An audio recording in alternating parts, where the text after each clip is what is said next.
Hello and welcome to Andrew's Garage. My name is Andrew, and today I'm going to be making a bedside on a 1990 Dodge Dakota look a little better. So basically the old man I got this from backed it into his other personal vehicle. So basically the bumper got back in the bottom, crinkled it here, and the rest is history. So basically I know it needs a new bumper, so I'm gonna go ahead and rip that guy off there. And kind of my idea is I got this channel here. I'm going to cut it so it'll fit down inside this housing all the way up to the top here and all the way down the bottom. I'll drill holes through it. I'm hook it up to my trailer and winch it out, and as I'm winching it out slowly, I'm going to be prying back out, probably with a board, and try to make it look better. Now this is not the professional fix by no means, but this is a fix to at least get it to not look so awful. So I'll be able to pound it out. Of course there'll be pound marks on it and everything else, but it still will look better than what it is now. So I'm gonna go ahead and get this bumper off there, and then I'll get the trailer backed up over here, and we'll figure out a way to pull it, and we'll see what happens.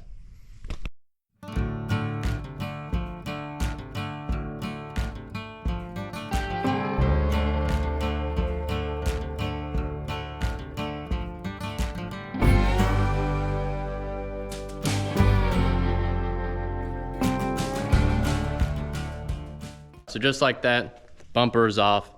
It's definitely crusty, gonna need a replacement, but this is kind of my idea for getting it pulled out. So I have it notched there to go around that top latch piece, but basically that's gonna slide up into there, all the way over. I'm gonna go ahead and clamp that. I'll mark holes to drill through here.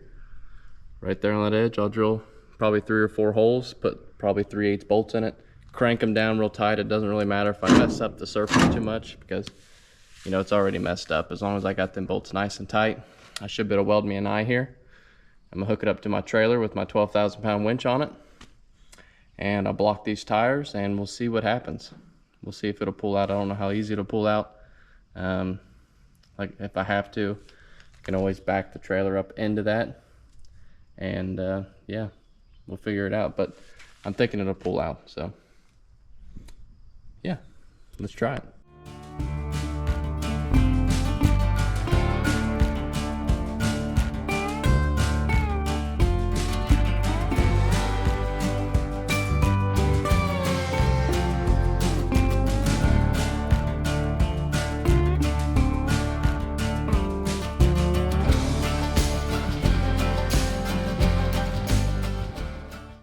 All right, so before I start this tug of war, I figured I'd give you a little bit of a show. Now, I can't really drill that one down there like I wanted to, but if I can just get it to pull out far enough, that I'd like to drill it, but I need to pull it out a little bit. So I want to see if anything's going to start moving. So got the winch hooked up, got that welded on, got 2 bolts in it, and about to see what happens. So yeah, we'll find out. All right, new pull angle. Ratchet strap hopefully holds it, and yeah, hopefully not in the danger zone.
right, now I understand in the grand scheme of things that a 1/2 inch gap on the bed is not a good thing, but considering the tailgate wouldn't even go in that hole a minute ago, that tells me that what I did worked, and that's what's important. Now the concave bedside looks way better, and I need to pull that piece of steel out, and I want to see how the taillight lens fits in it, but everything looks like it kind of pulled out halfway decent. I know that's not gonna look great, but who knows, it might actually, I mean, it looks a hell of a lot better now, so I consider that a win. So thanks for watching. Don't forget to like and subscribe to Andrew's Garage, and we'll see you next week. Peace.